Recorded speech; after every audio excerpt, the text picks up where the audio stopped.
Can you tell our audience what it is shadow AI? Yeah, so as I said, every department wanted to try their hand on this technology. They wanted to solve a particular business use case for their department.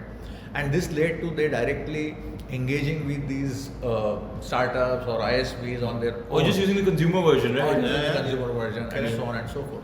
Now, this was all happening in silos. So everybody wanted to do their own AI, right? But fast forward this by next 12 months, and what's going to happen is while today there are only 4 or 5 use cases in your environment, they are going to surge to 100 use cases.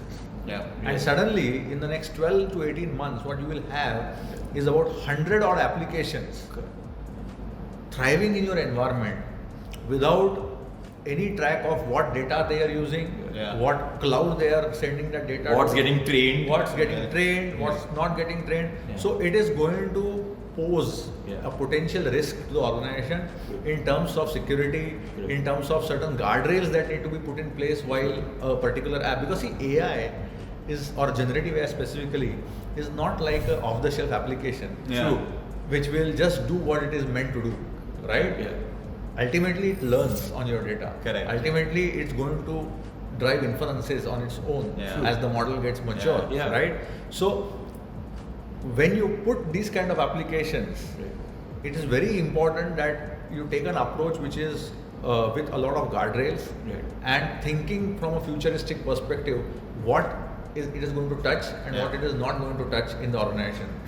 And hence what we believe is, while what started off as, hey, I want to build this and experiment with this so that it can solve my problem, has to get structured, has to get into a framework, Almost a governance layer, right? Yes, a governance layer which can help the organization take all the goodness of generative AI but not expose it to the risks that it has.